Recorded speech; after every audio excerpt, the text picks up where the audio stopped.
is a member of Trade Committee and some other committees which are very much important to the development of this country. He has been a member of parliament, and you are in the second term, sir. This is my second term. Oh, thank you once again. Congratulations to have made it the second term. Yeah. And we are having a discussion which is ongoing. You know very well, Smart 24 TV.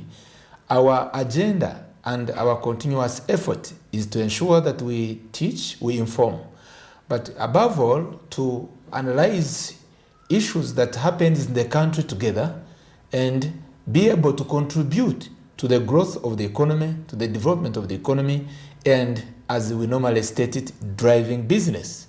Today we are driving business looking at the state, the current state of Uganda's trade, industry, and tourism. Before COVID, Honorable, by the time before the end of COVID-19 crisis, 2020, 2021, we were very much hurt, especially those who are in the sector of tourism. They normally relate with hotelian. It was a very, serious setback, and of which same crisis, it affected our economy. And leaving that aside, there were already the existing challenges that we had talked about. Whereas all that has been said, we are not saying that we don't have any, possibly, achievement that we might have earned as a country. Through the information you may be wanting to share with Ugandans, may we know whether we have taken a step, either before COVID or now COVID or post-COVID, in relation to improving the state of trade, the state of industry, the state of tourism. And sir, when we talk about trade, we are considering even the small scale traders, the medium scale traders, and also how maybe whether they are comfortable where they are. Thank you, sir. Thank you so much, and I welcome you back, viewers. First of all, I want to inform the viewers that Uganda has taken strides as far as industrialization is concerned. Though most of the industries belong to foreigners, Uganda as a government has put up industrial parks in all regions of Uganda. And it will be one of the questions as we interact with the ministerial policy statements, because they ask for money to operationalize industrial parks. I'm lucky I've visited some of the industrial parks as a member of this Committee of Trade, Tourism and Industry. I've been to Namanve, I have seen the progress. I've been to Mbari Industrial Park, I've seen the progress. But some of the areas have not yet got a chance to have developed industrial parks. Like Mbarara Industrial Park, the Rwenzori area, they haven't got the industrial parks they require. Therefore, we can say that we haven't reached where we want to reach, but we have started. Because I was in Mbale. Mbale? Yes, I saw what was happening. How many industries are in Mbale? I could be glad to hear you. They are about to, we discovered we had around 12 very active industries in Mbale. We were in Ginger Industrial Park. Maybe those of coffee. No, not coffee. They make bed covers. They make stockings. Mbale? Yes, they make bed sheets. They are doing a lot. In Ginger, they are making tires.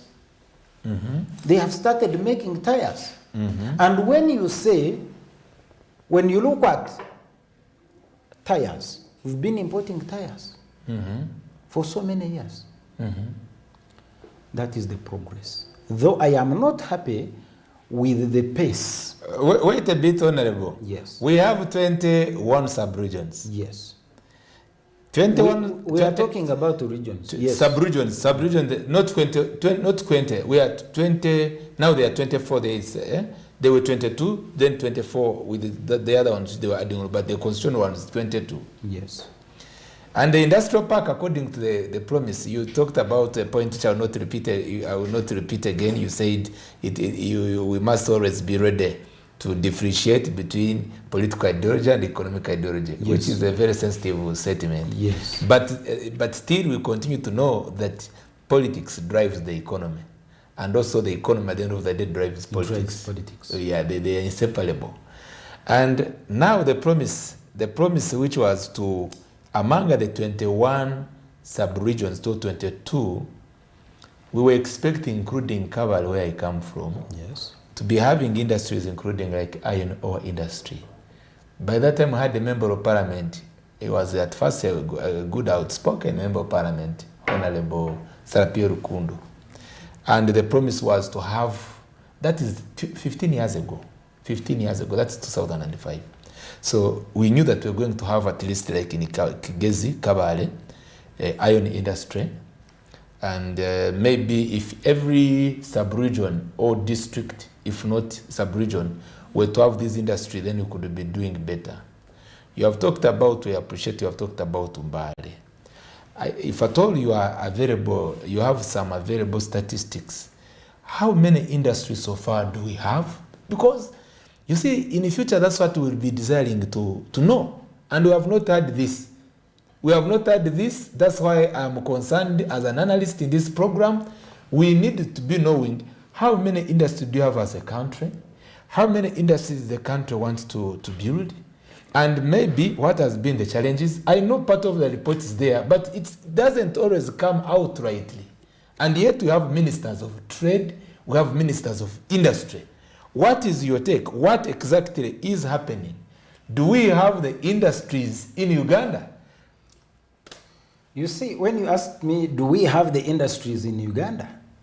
Someone will ask himself or herself, you mean even soap comes from Kenya? Mm-hmm. We have industries in Uganda. And you know, soap now. And number one, of course, someone who has been resilient now. Soap. The person who has been resilient, the company which has been resilient in Uganda in the industry sector, number one is Mukwano. Mukwano industry. Yes, the common one. And of course owned by an indigenous Ugandan, not an indigenous, but an Indian Ugandan, who was born in Fort Portal.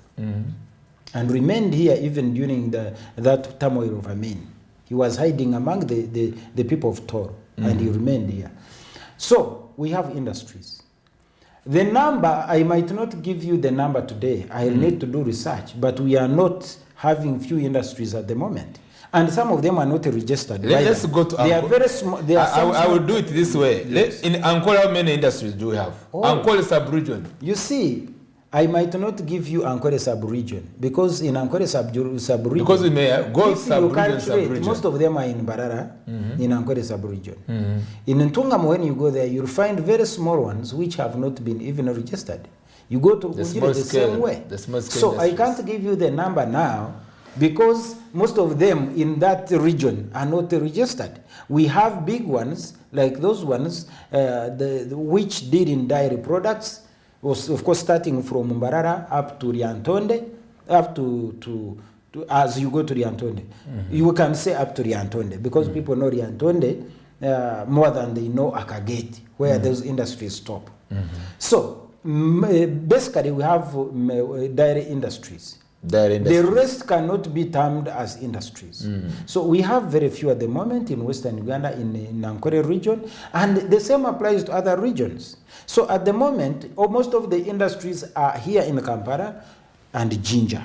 So I will do more research, but as I do research, get information from UBOS, get information from Uganda Manufacturers Association, to bring the number of industries. Again, there are some industries I leave behind. But at least we have been improving every year, except that we need the government to know that those industries have challenges, like power, which is very expensive, like taxation, the taxes are too high. Someone starts an industry today, tomorrow you tax him as if you knew he would come. So we need to look at how to grow those industries such that tomorrow even other Ugandans get interest in developing industries. I appreciate you for your submission, but I will leave with you a debt which you cannot pay from here. Yes. That when you go back to your committee, tell them that Smart 24 TV is ready to partner with you as a committee, and we go and cover a documentary of all these industries,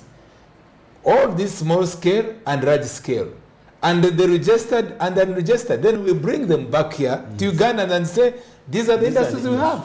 Because one of the challenges which I know even our president, I don't say no, your president is the president for all our of us. president. Yes, our president.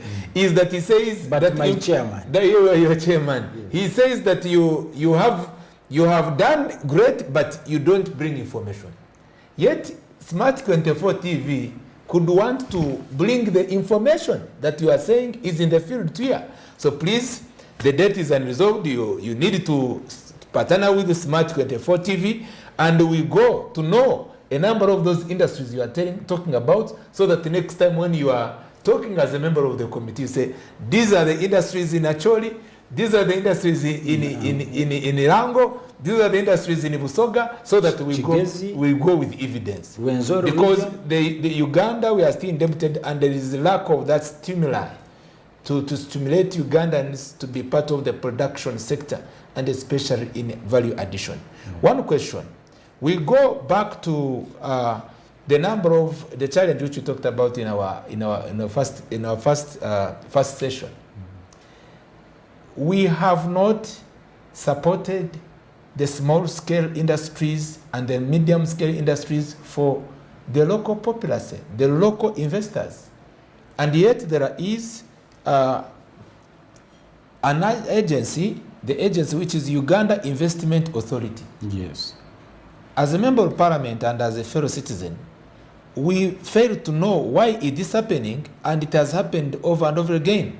We again find out that the way to secure loans, especially to support the small and medium enterprises, there is serious challenges, especially for inadequate, the mortgaging, collateral, security. It is a challenge. And because of that, we have not made a serious step to move forward. And those even whom we have talked about, that they are small-scale industries, because trade and industry must go with, it is to lead to manufacturing, is to have value addition. What is the government plan so far to help us have a step forward in this? You see, to have capital as a nation to give to the citizens, we must tax them. Because Uganda Development Bank, which is now, which was given 39 billion in last financial year, is in charge of giving loans, soft loans, to industrialists, those mostly industrialists. But 39 billion is too little. Actually, it is one of the challenges in the ministerial statements of the trade and industry sector. Actually, the trade and industry sector are bringing that challenge in their ministerial policy statement this year. And how do we fail to capitalize the bank? The money we get from taxes is still limited. And if you borrow money to lend it to other people, sometimes it becomes very expensive. You say, I am borrowing money to capitalize Uganda. I thought the Uganda Development Bank, yes, is supposed to be of lower interest. It is, actually it is of lower interest. And the challenge we are facing, most of our citizens in rural areas, especially as we talk about, you talk about Kabramaido, you talk about those deep Yumbe, Moroto, Kanungu. You talk about Kanungu, Kisoro. They don't have any knowledge about the money. And we have people who have the innovation.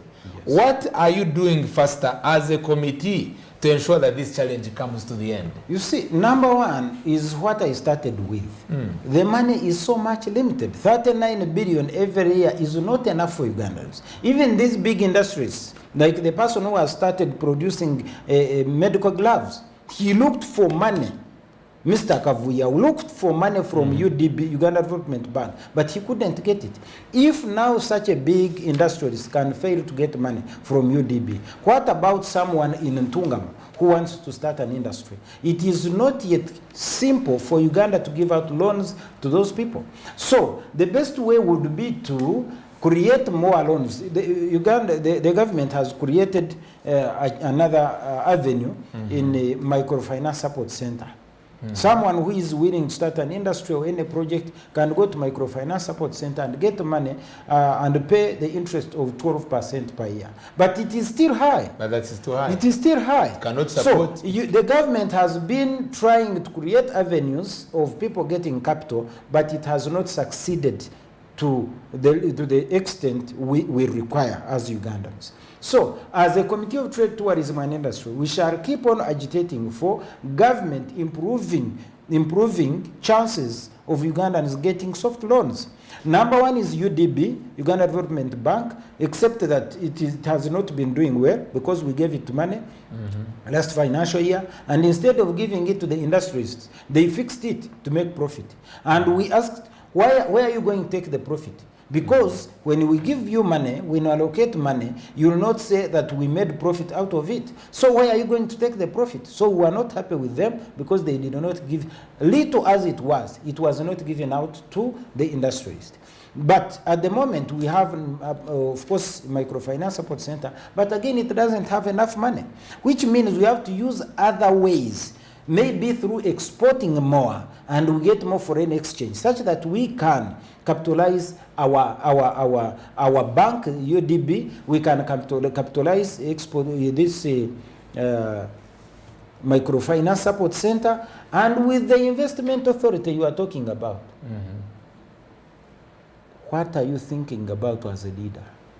What are they investing? They are called, it's called the investment We authority. are looking at all the foreigners. They look at all the foreigners. And someone recently told me that someone wanted to invest in the milk industry from Germany. On reaching here, the money he was asked as a bribe was too much. He decided to invest in Tanzania. So it's like there are still pockets of bribery, of corruption, a lot of corruption, actually not pockets. There is still corruption in that sector the National Investment Authority is still having a problem. So the minister has to work harder and has to be an example.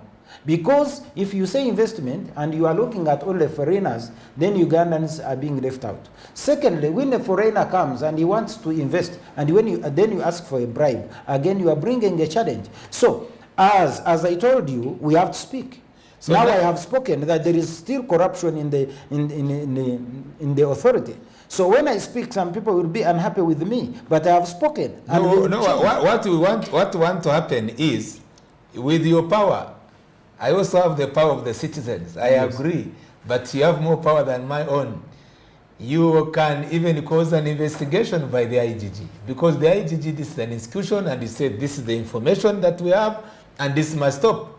But as you've said it here, from time to time there are reports even which are known to the public that they are presented before Parliament, but finally they just disappear. They report about, for instance, the misuse and the misconduct, the mismanagement of the UMEME, the Uganda, we talk about the electricity board, electricity agency.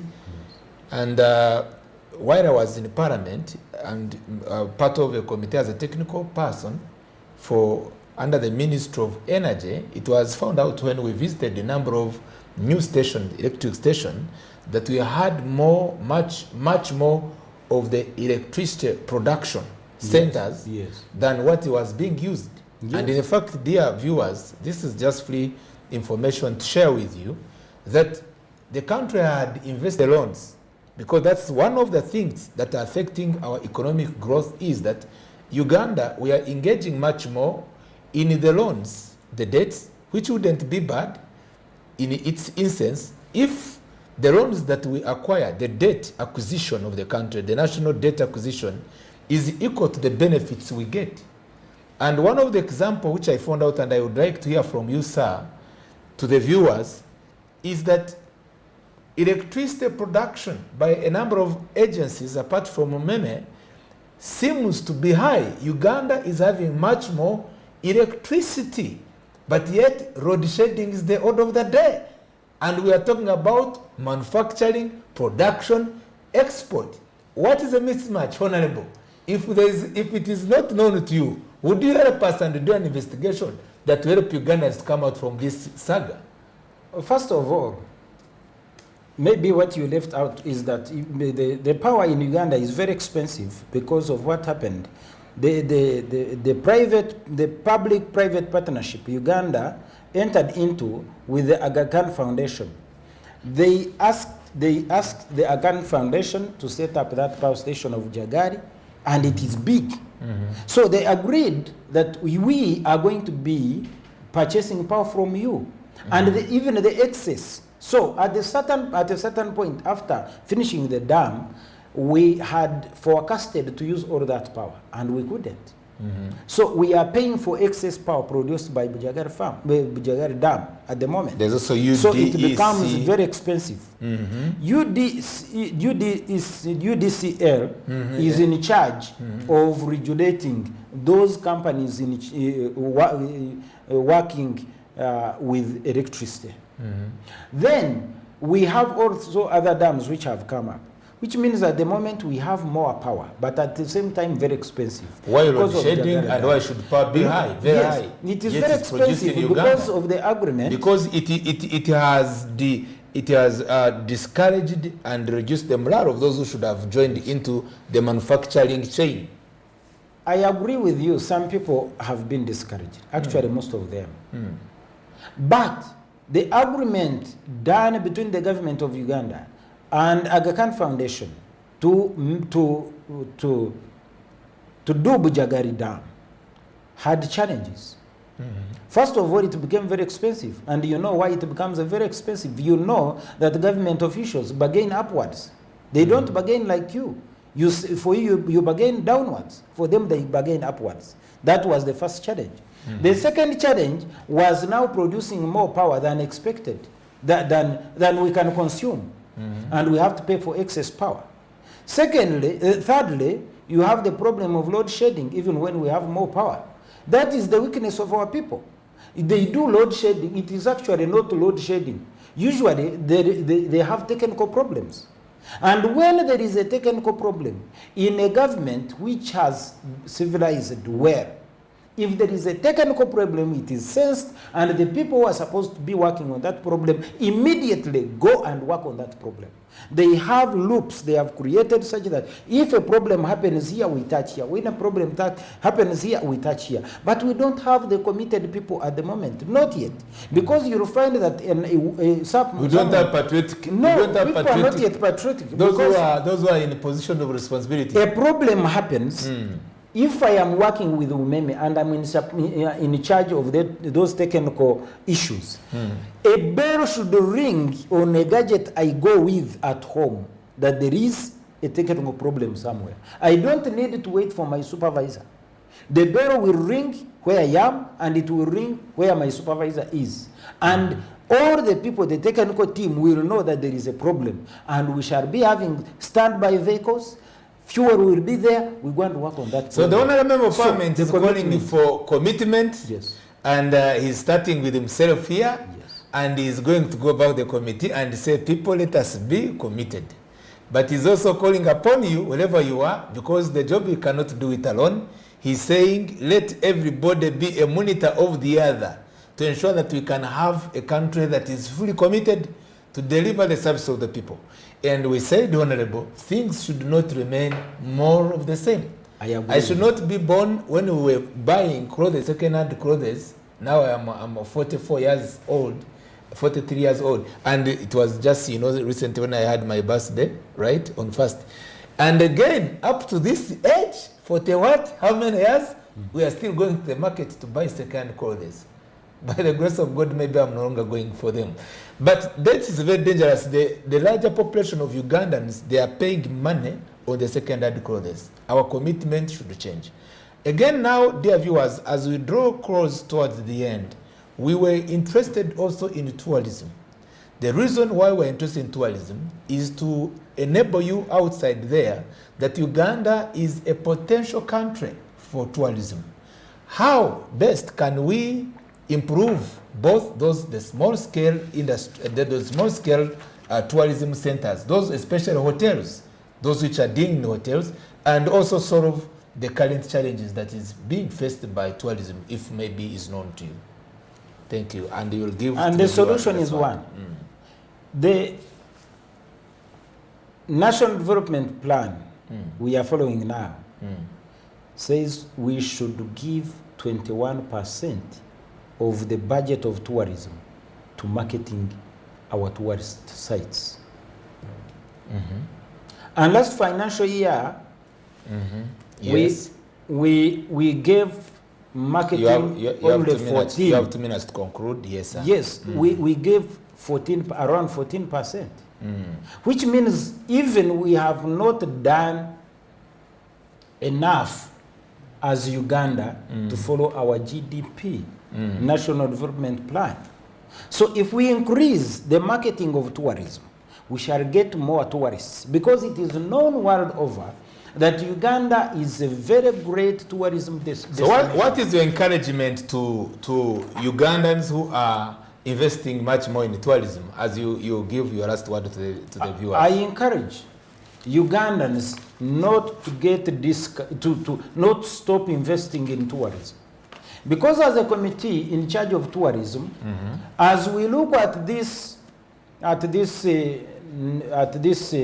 policy statement that we have received, we are going to advocate for the increment of the funding for the tourism, UTB, Uganda Tourism Board, which is in charge of advertising the Ugandan tourist sites. Thank you so much. Secondly, we are going to tell them to use TVs which are international, not wait for companies come and get. And also cause awareness. Yes. Cause awareness. Yes. To the public. Yes. And ensure that we have such a documentation that steers up investors to come to Uganda. We shall do. Thank you, dear viewers, to have been with us on Smart 24 TV. Until we meet again, the point of being with Honorable Michael Timuzigu, we're not able to have Honorable Nyezachi. We apologize, and it was because of an avoidable circumstance. But it has been good to be with you, and I remain Dr. Joseph Tindebwa. Good night. May God bless you. Thank you so much.